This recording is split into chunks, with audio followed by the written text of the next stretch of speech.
Hello दोस्तों, आप सभी का स्वागत है आपके अपने चैनल द प्लेटफॉर्म गुरुकुल पे।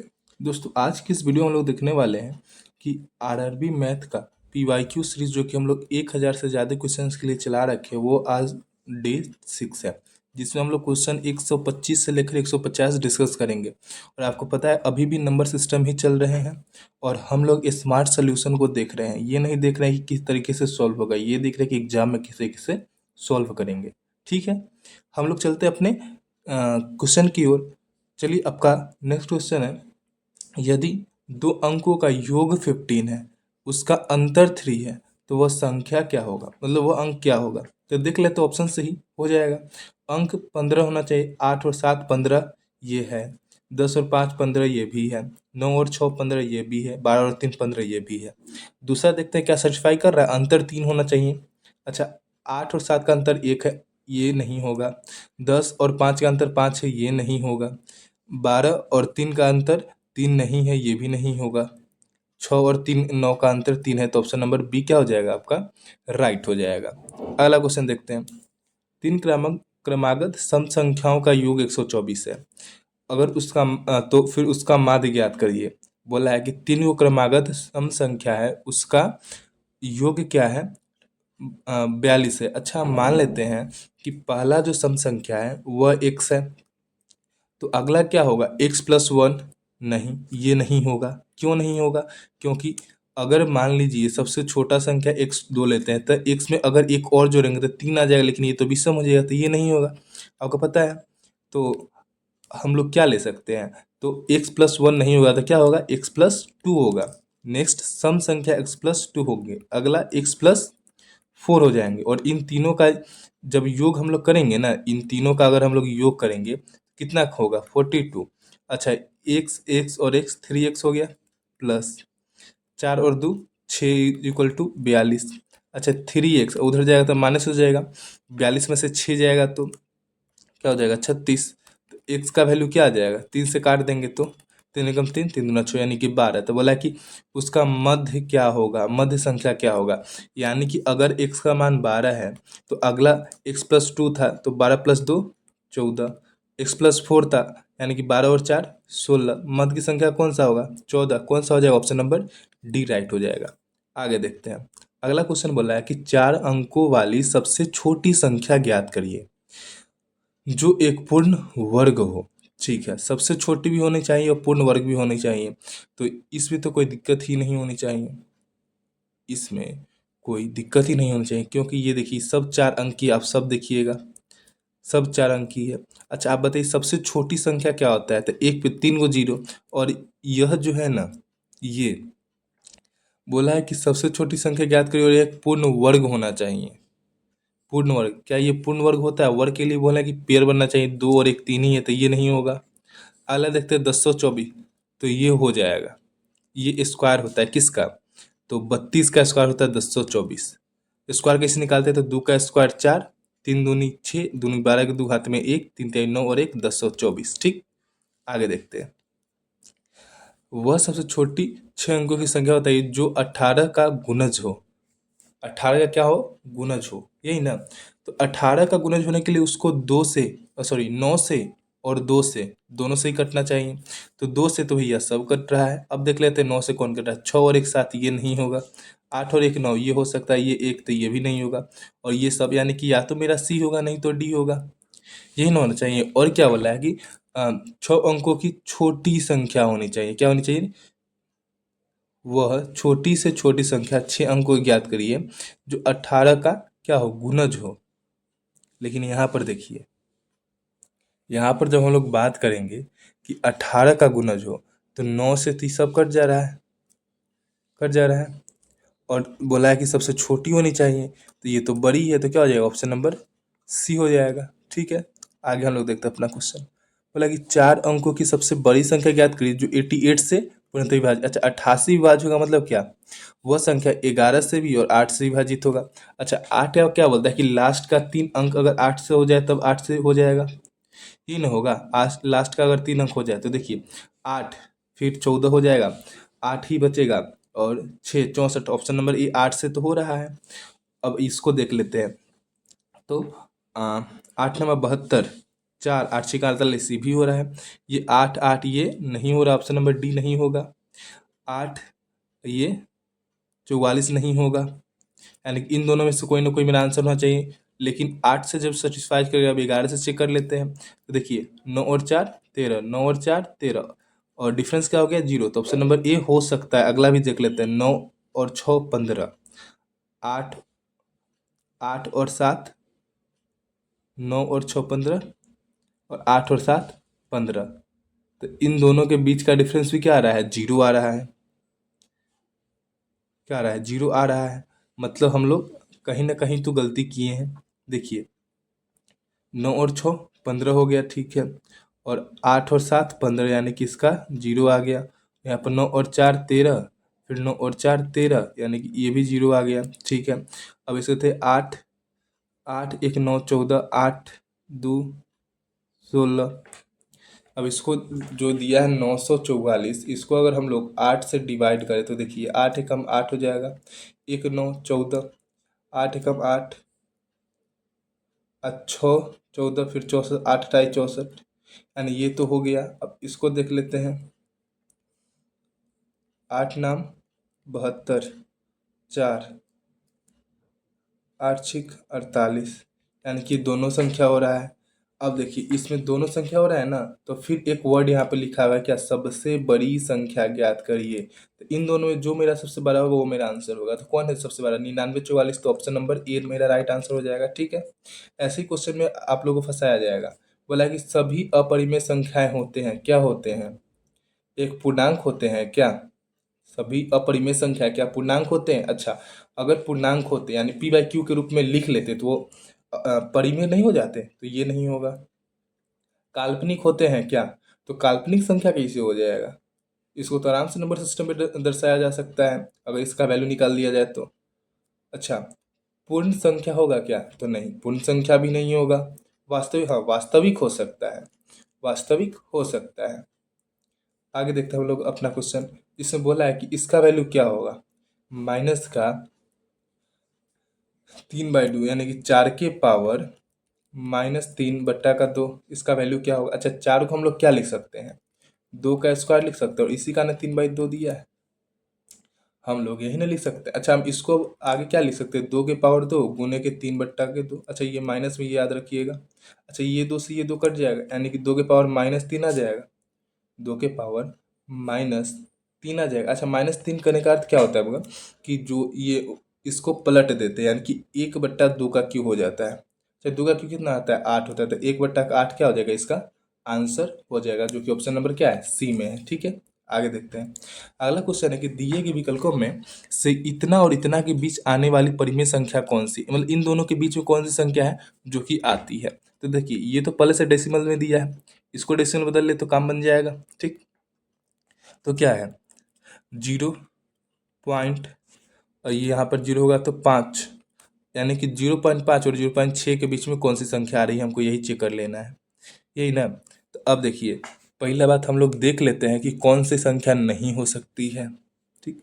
अब देखिए यहाँ पर 2/4 था, यहाँ पर 2/4 था, तब मेरा इतना आया है, यहाँ पर 3/4 है, तो ये हो ही नहीं सकता, हर किस नहीं हो सकता, ठीक। अब देखिए यहाँ पर 11/4 है, ये कितना ज़्यादा है, ये भी नहीं होगा। अब या तो होगा ये, नहीं तो होगा ये। अब देख लेते हैं कौन सा होगा। 25 से अगर करेंगे तो 0.25 चौका 100, यानी कि 0.4, जो कि 0.5 से कम हो रहा है, तो ये भी नहीं होगा। तो ऑप्शन नंबर बी बचा, तो ये मेरा आंसर हो जाएगा। क्या समझ में आया। आगे देखते हैं। अगला जो क्वेश्चन है, बोला है कि एक धनात्मक संख्या अपने वर्गमूल से 30 ही अधिक है, तो संख्या ज्ञात करिए।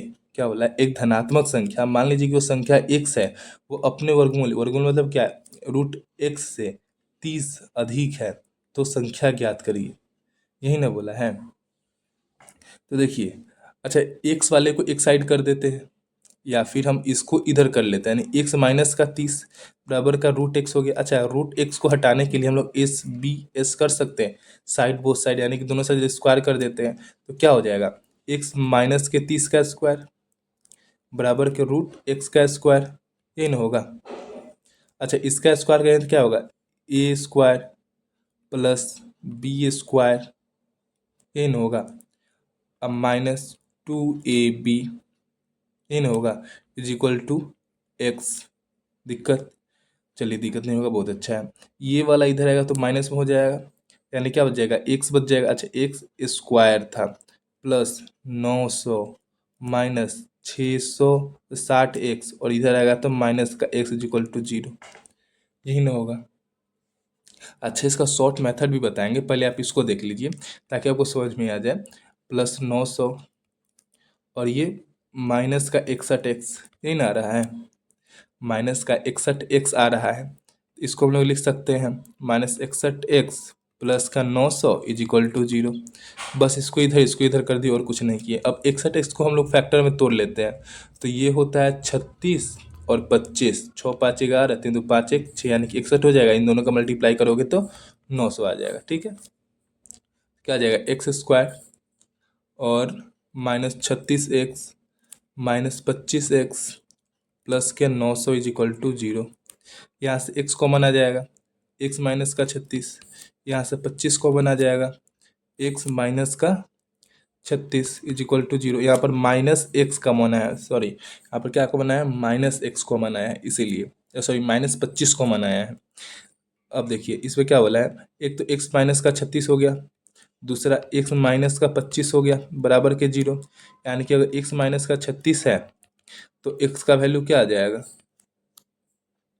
x का वैल्यू जो आ जाएगा वो 36 आ जाएगा।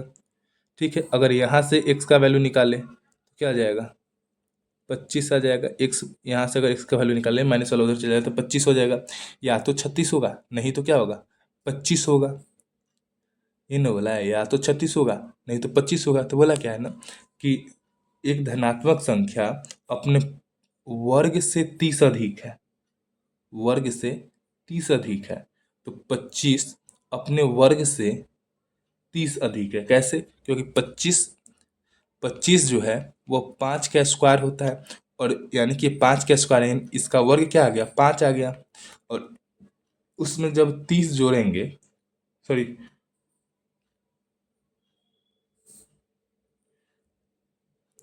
सॉरी सॉरी यानी कि ये 30 अधिक नहीं, ये 35 आ रहा है, यानी कि अपने वर्ग से 30 अधिक नहीं है, तो ये आंसर नहीं होगा। बचा कौन, 36। अब ई कैसे होगा, तो 36 का जो वर्ग होता है वो 6 होता है, 6 का स्क्वायर ना 36 हो जाता है, इसका वर्ग हो जाएगा 6। और इसमें जब 30 जोड़ दे तो मेरा 36 आ जाता है, यानी कि इसी अपने वर्ग से 30 ज्यादा तो क्या हो जाएगा, ऑप्शन नंबर बी, यही ना होगा। अब देखिए ये भी आपका सोल्यूशन मिल जाएगा आपको पीडीएफ। अच्छा, इसका आपको पीडीएफ चाहिए तो आप मेरे टेलीग्राम चैनल से जुड़ सकते हैं, जिसका लिंक आपको मिल जाएगा। ठीक है, और एक बार इसी को कॉपी कर लेते ताकि आप लोग को समझने में आसानी हो। ठीक,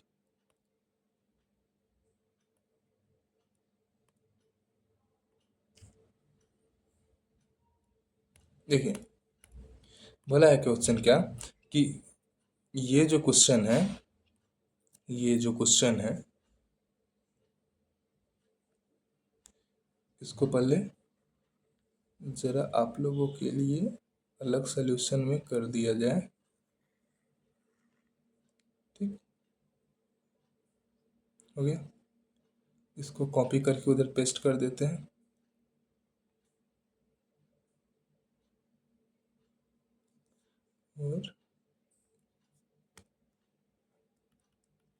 और पेस्ट नहीं होगा शायद, अच्छा छोड़िए जाने दीजिए, इसको यहीं पे मंगा लेते हैं।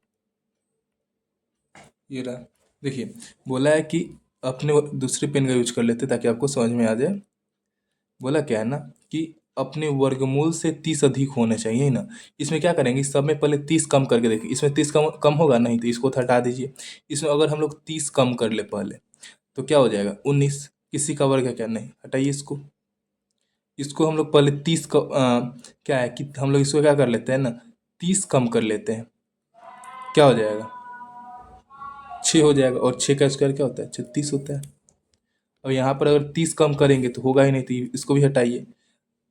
अगर देखिए यहाँ पर 30 कम आया तो 19 आया है ना, तो लेकिन 19 अगर आया तो ये 19 का स्क्वायर ही बनना चाहिए था, नहीं था, तो इसीलिए इसका हटा दिए। इसमें से 30 कम आया तो 6 आया, और ये 6 का स्क्वायर होता है, इसलिए मेरा आंसर ये आ गया है। तो करना इतना ही था, बस ये सब जो था ना बेसिक वाला था और कुछ नहीं। आगे देखिए, आगे बोला है कि वह छोटी से छोटी संख्या जिसको 15 और 14 के वर्ग के योग में जोड़ना चाहिए ताकि फलस्वरूप प्राप्त संख्या एक पूर्ण वर्ग हो सके। ताकि प्राप्त संख्या क्या होना चाहिए? एक पूर्ण वर्ग होना चाहिए।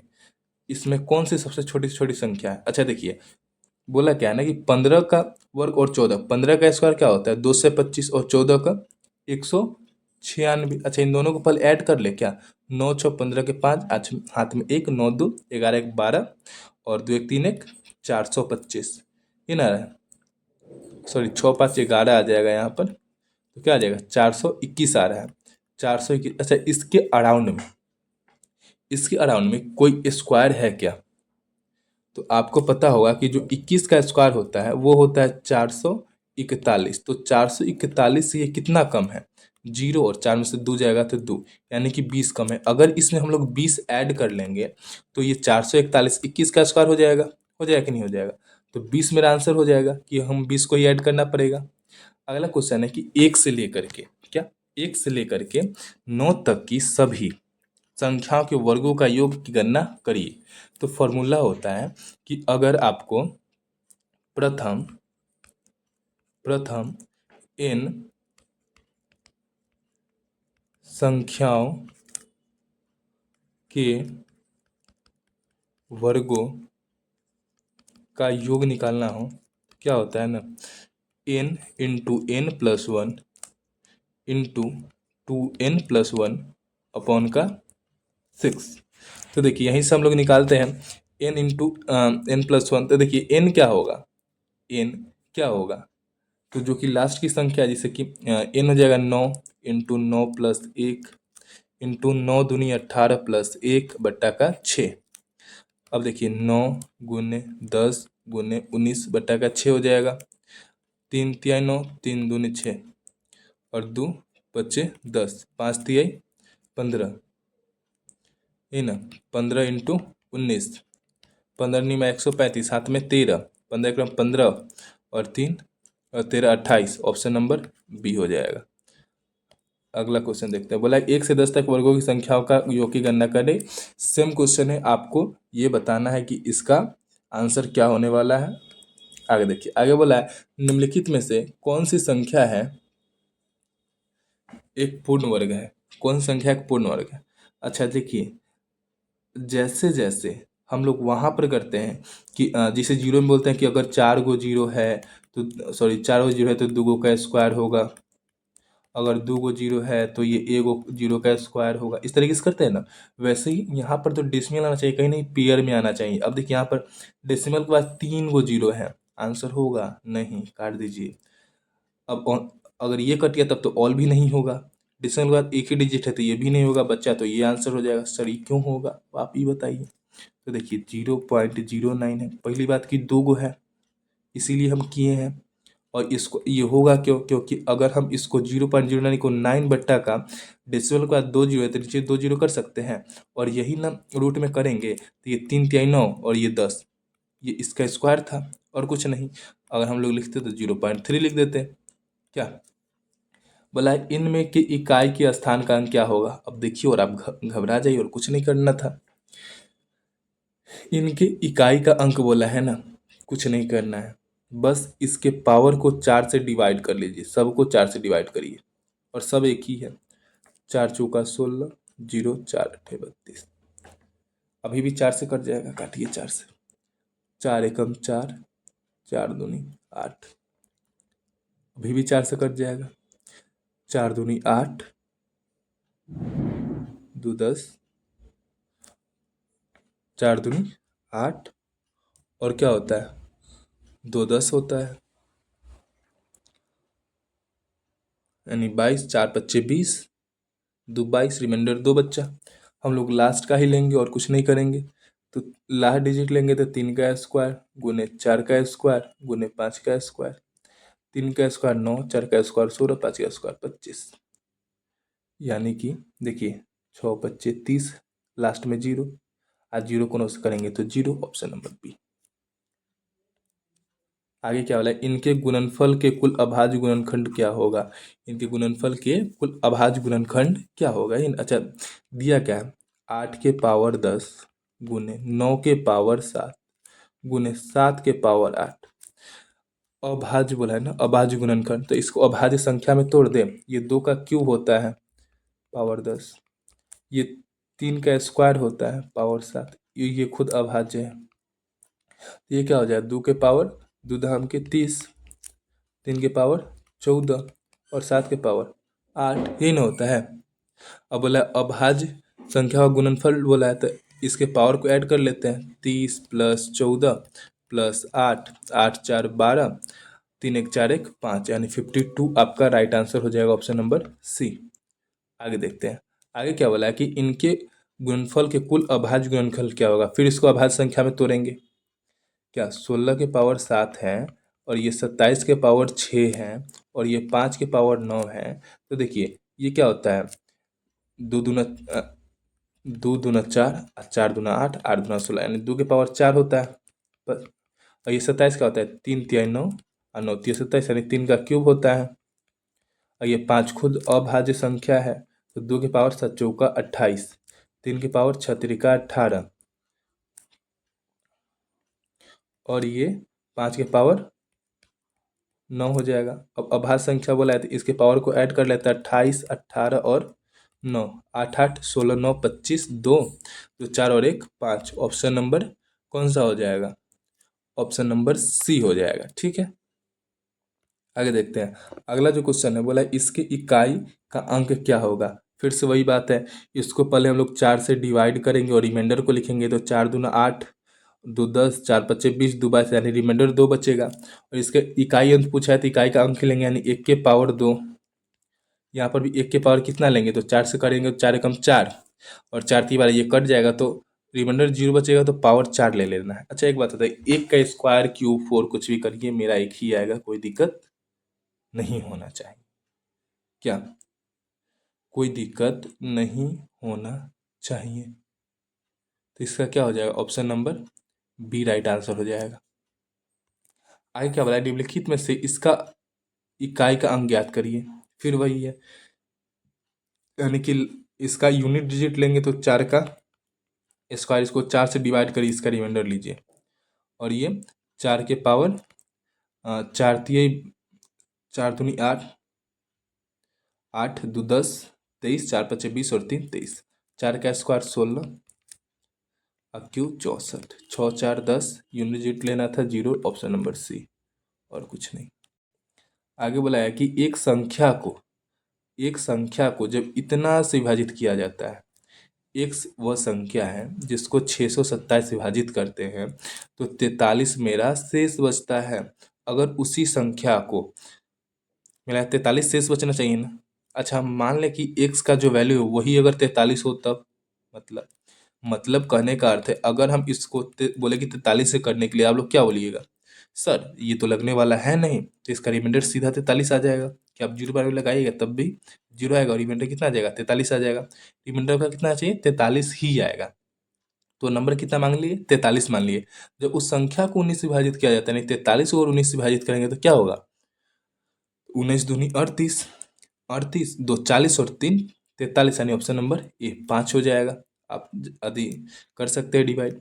बोला है कि n एक पूर्ण संख्या है, ठीक है, जिसे जब 6 से विभाजित किया जाता है तो शेष 4 बचता है। ठीक है, n को अगर हम लोग 6 से विभाजित करते हैं तो रिमाइंडर मेरा 4 बचता है। अगर 2n को, तो बोले हैं वो संख्या क्या मान लेना है, कि यही रिमाइंडर को ही मान लेना है। यानी कि अगर वो संख्या मेरा 4 है तो 2n बोला है ना कि 2 गुने 4 यानी कितना 8। अगर 8 को 6 से विभाजित किया जाए तो एक बार में तो 6 चल जाएगा, तो रिमाइंडर क्या बच जाएगा, 2 बच जाएगा, तो ऑप्शन नंबर सी हो जाएगा। आगे देखिए, आगे क्या बोला है कि दो अंकों की संख्या तथा अंकों का स्थान आपस में बदलने पर बनी संख्या का अंतर 45 है। दोनों दोनों अंकों के बीच का अंतर ज्ञात करिए। अच्छा एक बात बताइए, अगर ये क्वेश्चन मान लीजिए अगर ये नहीं रहता, अगर ये नहीं रहता, जो हम बोल रहे हैं वो ध्यान सुनिए, अगर ये नहीं रहता, अगर ये नहीं रहता, इसका ऑप्शन भी कुछ और रहता इसके हिसाब से, तो आप उस संख्या को कैसे बनाते, मतलब उस क्वेश्चन को कैसे बनाते हैं, ऐसा हमने पिछले बार 4 से 5 क्वेश्चन डिस्कस कर चुके हैं। उसको ऑप्शन से टिक मार रहे थे, आप लोग को पता होगा, और नहीं है तो पता होना चाहिए, आप लोग जा करके उस क्वेश्चन को देखिए, ठीक है। तो देखिए, तो पहले देख लेते हैं कि दो अंकों की संख्या तथा अंकों का स्थान आपस में बदलते हैं तो बनी संख्या का अंतर 45 होता है। दो अंकों की संख्या को हम लोग क्या मानते हैं, 10x+y मानते हैं, आपको पता होना चाहिए। और इसका अंतर बोला है तो 10y+x, यही 45 के बराबर है, यही ना है। तो अगर हम इसमें से माइनस से मल्टीप्लाई करेंगे तो आपको पता है कि ब्रैकेट खत्म होगा और ये प्लस वाला क्या हो जाएगा, माइनस हो जाएगा, ये ना होगा। अच्छा, यहाँ पर देखिए 10x है, प्लस में एक एक्स है, माइनस में तो 9x हो जाएगा। एक y है प्लस में, 10y है माइनस में, तो क्या हो जाएगा, 9y हो जाएगा, और ये कितना हो जाएगा, 45 के बराबर हो जाएगा। 9 कॉमन लेंगे तो x माइनस वाई का मान 45 आ जाएगा, और 9 से काट देंगे तो 5 बार में, यानी कि x माइनस वाई का वैल्यू क्या आना चाहिए, 5 आना चाहिए, यही ना। कि जो आपका वैल्यू है x माइनस वाई का कितना आना चाहिए, 5 आना चाहिए। और वही क्वेश्चन बोला है कि दोनों अंकों की संख्याओं के बीच अंतर क्या होगा, तो 5 होगा, और कुछ नहीं होगा। अगला क्वेश्चन है कि दो अंकों की एक संख्याओं की अंकों का योग 11 है। क्या है कि दो अंकों की संख्याओं का अंकों सॉरी दो अंकों की एक संख्याओं के अंकों का योग 11 है। यदि अंकों को आपस में बदल दिया जाता है तो संख्या 63 कम हो जाती है, संख्या ज्ञात करिए। फिर आ गया जिस क्वेश्चन की हम लोग बात कर रहे थे, क्या, तो देखिए हम लोग इसको कैसे बनाएंगे, तो हम लोग करेंगे क्या कि जो आपका नंबर है कि दो अंकों की एक संख्या अंकों का योग 11 होना चाहिए, ठीक है। 9 2 11 है, ये चल सकता है। 8 और 3 11 है, ये भी चल सकता है। 9 2 11, 8 3 11, मतलब ये सारे ऑप्शन वैसे हैं जो कि चल सकते हैं।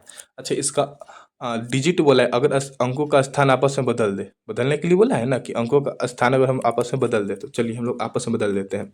इसको लोग 38 लिख दे, 92 लिख दे, ये 29 और ये 83 लिख देते हैं, ठीक है। तो 63 कम हो जाती है, क्या हो जाती है, 63 कम हो जाती है। अच्छा, एक बात बताइए, आप लोग एक बात बताइएगा कि जब हम लोग छोटा में से कोई बड़ा नंबर घटाएंगे तो क्या वो माइनस में नहीं आएगा, आएगा। अगर अंतर बोलता तब तो चल जाता, लेकिन बोला है कि वो कम हो जाती है, 63 कम हो जाती है, तो ऑप्शन नंबर सी तो होने से रहा। वैसे ऑप्शन नंबर डी भी होने से रहा, यानी कि सी और डी को तो चेक ही नहीं करना है, जो भी चेक करना है इन दोनों को चेक करना है। तो अगर हम लोग 83 में से 38 को माइनस करेंगे तब 8 में से सॉरी 13 में से अगर 8 गया तो 5 हो जाएगा, लेकिन यूनिट 3 होगा, यहाँ पर 5 आ रहा, ऑप्शन नंबर ये नहीं होगा। तो जो बच्चा यही हो जाएगा, ऑप्शन नंबर बी। चेक नहीं करना है, मान लिया आपको विश्वास नहीं तो एक बार हम चेक करके बता देते, लेकिन एग्जाम में चेक नहीं करना है। 12 में से अगर 9 जाएगा तो 3, और ये हो जाएगा क्या 8, 8 में से 2 जाएगा तो 6 आ गया, ऑप्शन नंबर बी। आगे देखते हैं, आगे बोला कि दो अंकों वाली संख्या के अंकों का योग तो 9 है, ठीक है। 5 4 9, 8 1 9, 6 3 9, 7 2 9, ठीक है। जब संख्या में 27 जोड़ा जाता है तो अंकों का आपस में बदल जाते हैं। अच्छा, ऐसा बात है। लीजिए 27 हम लोग सब में जोड़ देते हैं। 27 क्या करते हैं कि सब में हम लोग जोड़ देते हैं और उसके बाद चेक करते हैं क्या आ रहा है, क्या वैल्यू। तो देखिए 7 5 12, अगर ये पलटता तो 54 होना चाहिए था, ऑप्शन नंबर ए नहीं होगा। अच्छा, ये 63 होगा अगर पलटेगा तब, 7 6 13, 3 2 5 1 6, ऑप्शन नंबर बी हो जाएगा। बात खत्म, आगे आप चेक करिएगा, नहीं होने वाला है, आप चेक कर सकते हैं। अगला क्वेश्चन है, जब दो अंकों की संख्या जब दो अंकों की संख्या के अंकों का योग 13 है, 8 5 13, 7 6 13, 7 6 13, 8 5 13, यदि उन संख्याओं को आपस में बदल दिया जाता है, ठीक है, तो संख्या 27 घट जाती है। 58, ये 76, ये 67, ये 85। आपको पता है कि ये और ये तो होने से रहा, क्या, क्योंकि माइनस में आ जाएगा। और ये बोला है कि 27 कम हो जाती है। अगर बोलता कि अंतर 27 है तब तो चल जाता, क्योंकि अंतर निगेटिव पॉजिटिव कुछ नहीं, अंतर अंतर होता है, ठीक है। तो अब देख लेते हैं, और फिर देखेंगे हम लोग यूनिट डिजिट, क्या यूनिट डिजिट देंगे, अगर देख लेंगे 15 में से 8 जाएगा तो 8 और 7 15 हो जाएगा, और ये हो जाएगा 7 में से 5 जाएगा तो 2 क्या हो जाएगा, ऑप्शन नंबर ए ही इसका क्या हो जाएगा, राइट आंसर हो जाना चाहिए। ऑप्शन नंबर ए इसका राइट आंसर हो जाना चाहिए, यही ना। आगे भी हम लोग देख लेते हैं कि 27 तो आ रहा है। अब देखिए 16 में से 7 गया तो 16 में से 7 गया तो 9, और ये तो कट गया, ये ना हुआ। तो बोला है कि जब दो अंकों की संख्या के अंकों का योग 13 है, 8 5 13, ठीक है, यदि उन अंकों को आपस में बदल दिया गया तो 27 कम हो जाती है। यानी ऑप्शन नंबर क्या हो जाएगा, ये इसका राइट आंसर हो जाएगा। आगे देखते हैं।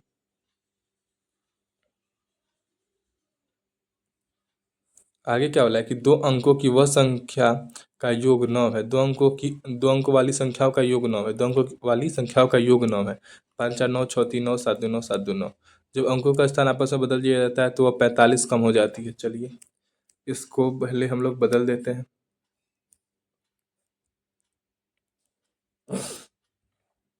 54 36 27 72। अब हम लोग देख लेते हैं 5 में, यहाँ पर देखिए ये क्या हो जाएगा, 45 5 50 19 हो जाएगा। ये 13 में से 6 गया तो 7 6 13 होता है, 5 में 3 जाएगा तो ये 12 में 7 और 5 12, 6 में 2 जाएगा 4। ये तो उल्टा हो जाएगा, यानी कि 12 में 7 5 12, यही ना, और ये क्या हो जाएगा, 6 में से 2 जाएगा तो 4, यानी कि ये आ जाएगा माइनस में, यही ना। तो अब क्या बोला है ना कि जब उनको पलट दिया जाता है तो क्या हो जाता है, 45 कम हो जाता है। क्या हो जाता है, 45 कम हो जाता है। अब एक बात देखिए, यहाँ पर ये संख्या पलट के लिखा हुआ है, यहाँ पर ये संख्या क्या है, पलट के लिखा हुआ है। एक्चुअल संख्या 72 ही है, तो फिर इसको पलट के लिखा हुआ है, इसीलिए आंसर ये होगा, ये नहीं होगा। और ये सब तो आ ही नहीं रहा था। तो सेम क्वेश्चन यहाँ पर देखिए, यहाँ पर जो हम बोले हैं कि ऑप्शन नंबर ए होना चाहिए, एक्चुअली में ये ऑप्शन नंबर ए भी नहीं होगा, ऑप्शन नंबर डी वाला सही होगा। क्यों होगा, क्योंकि यहाँ पर बोला है बदली हुई संख्या क्या होगी, बदली हुई, यानी कि जो आ रहा था वो अंक तो मेरा कितना आ रहा था, 85 आ रहा था, लेकिन बदली हुई बोला है तो 58 ही वो संख्या होगा। ठीक है, आई होप कि आपको समझ में आ गया होगा। तो आप लोग आशा करते हैं कि आपको ये वीडियो भी अच्छा लगा हो। अगर वीडियो अच्छा लगा हो तो ऑल क्वेश्चन सीरीज लिख करके कमेंट करिए, ताकि हम एक बार में 50-50 क्वेश्चन को लेकर के आ सके। और कल वीडियो नहीं डल पाए से इसके लिए बहुत ही ज़्यादा सॉरी है। ठीक है, और मिलते हैं हम लोग नेक्स्ट वीडियो में, तब तक के लिए धन्यवाद। अगर वीडियो अच्छा लगा हो तो वीडियो को लाइक करिएगा, चैनल को सब्सक्राइब करिएगा और चैनल को शेयर करना नहीं भूलिएगा इस वीडियो को, क्योंकि ये तीनों बिल्कुल ही क्या है, फ्री है, एकदम फ्री है। ठीक है।